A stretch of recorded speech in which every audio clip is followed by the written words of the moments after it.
When you invest in stock, you are buying ownership in a company. Like if you go out and you buy just one share of the McDonald's stock, you are one of the owners of the McDonald's corporation. Now you're only going to own like 1/745 millionth of the entire corporation, but you're still one of the owners of McDonald's. Some companies like McDonald's pay their owners, their shareholders, people like you, dividends, which are cash checks just for investing in their company. When a company has a bunch of cash in their bank account at the end of the year, there's three things that they can do with this cash. They can save this money for an emergency, they can invest it into their future, so they can invest in more stores, they can create new products, or they can pay their shareholders. One of the ways that they can pay their shareholders is through a dividend, which is passive income for you. So if you go out and you buy one share of the McDonald's company, then every 3 months, every quarter, McDonald's is going to deposit a little bit of cash into your bank account. This is your dividend, your profit share check into your account just because you are one of the shareholders or owners of McDonald's. Let me give you an idea of what this is actually going to look like with a $1,000 investment, because I think there's a lot of misconceptions out there on how passive income works,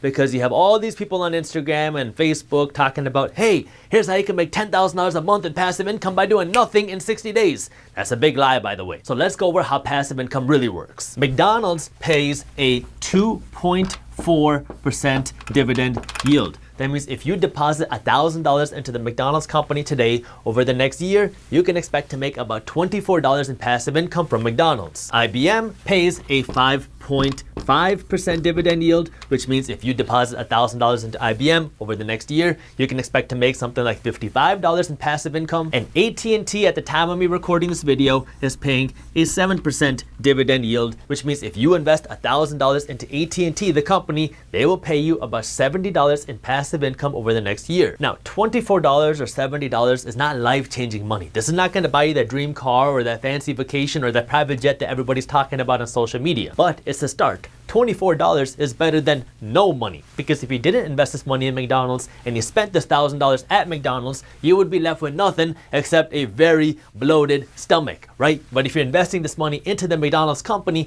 at least you're making $24 in passive income, which you wouldn't have if you didn't invest it into McDonald's. Plus, you have to understand that you're investing into companies, like you're investing into McDonald's or IBM or AT&T, and your goal with these investments is to see these companies grow. So if McDonald's is making more money, their stock price is also going to go up, which means your investment value also went up. Now, if McDonald's is making more money in the future, then your dividends are going to go up as well, which means you're going to be making more money in passive income. So if you really want to win in this game, you got to consistently keep investing in strong companies. That way you can build wealth by owning a large share of a company, and that way you can make money as the company makes more money. So before I go on to the second way you can make money through passive income, let's make sure our expectations are clear. $1,000 investment is not going to make you a millionaire overnight, okay? $1,000 investment is going to make you some passive income, but it's better than no passive income, and it's the building block to help you build that wealth. That way you can get that financial freedom that you're looking for. The second way you can get this type of passive income is by investing in REITs, which are real estate investment trusts. I discovered passive income when I became a real estate investor, because when I bought my first real estate investment property, this property paid me something like a couple $100s a month in profit every single month. And this was money I didn't have to physically earn. This was money the tenants had to pay me because they were living in my property. I love real estate investing as a way to generate passive income, but there's a couple of downfalls that come with real estate investing. First, you need a lot more cash because you have to buy physical real estate.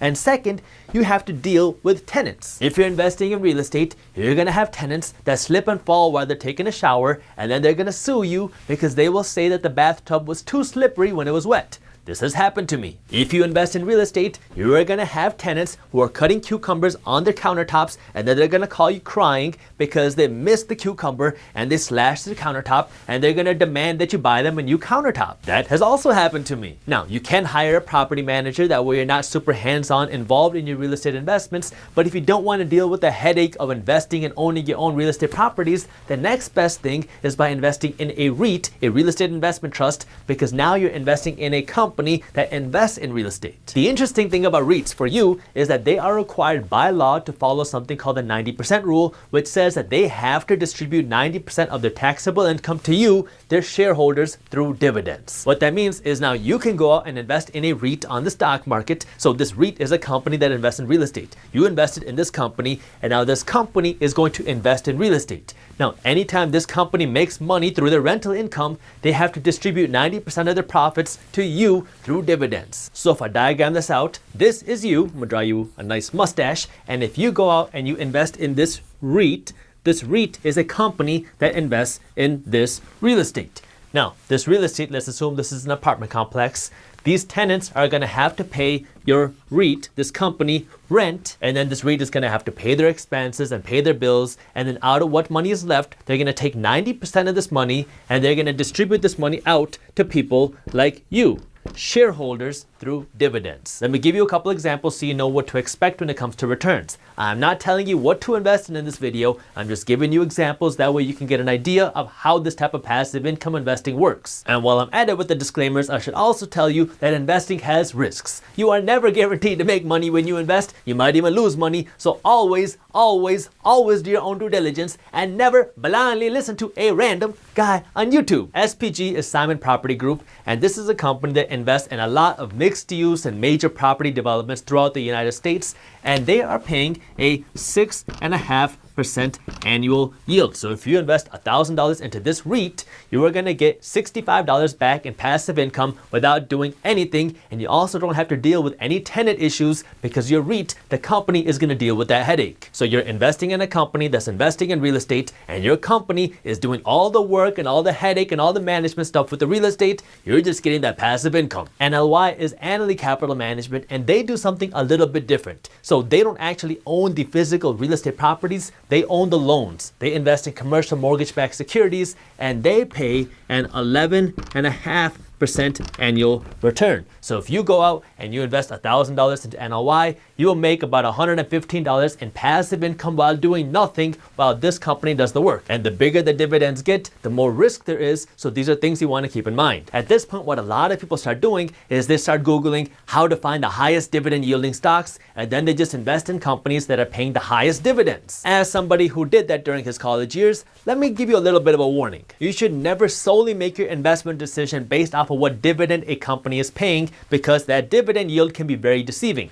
Let's say you want to invest in this hypothetical company that is trading for $100 a share and they're paying a 5% annual yield. So if you invest $1,000 into this company, they'll pay you $50. If you invest $100 into it, they'll pay you $5 over the next year. Now, what you want to pay attention to is how strong the actual company is, because let's say this company starts to do really bad, they start losing money and they're on the verge of bankruptcy, and this stock tanks in price. They go from $100 a share to $20 a share because they're doing really bad financially. At this point, if they have not adjusted their dividends yet, it will look as if they're still paying this $5 annual yield, right? This is how much money they were paying here, and assuming they haven't adjusted their dividends, it will look like they're paying a $5 annual dividend for a $20 share price of the stock. That is what? A 25% return on your money. So people might look at this and say, wow, this company is amazing. They're paying 25% a year on my money. But what you don't understand is that this company might be on the verge of bankruptcy. So yeah, you might make a little bit of dividends, but then next thing you know, this company could go bankrupt. Or if they don't go bankrupt, they can also cut their dividends to zero, and now you are owning a company that is not really doing anything. This is why it's very important before you start investing in companies for the dividends that you're analyzing their financials and you're analyzing the fundamentals of a company. That way you're investing in a company that you want to own that is going to be more profitable in the future than it is today. If you enjoyed this clip and you want to continue your financial education journey, I have another video that I think you'll love. All you got to do is click that button right over there. And for those of you who want to stay up to date on the top finance and business news, you can join Market Briefs, my free financial newsletter, by clicking that button below. Thank you for watching, and I'll see you in the next one.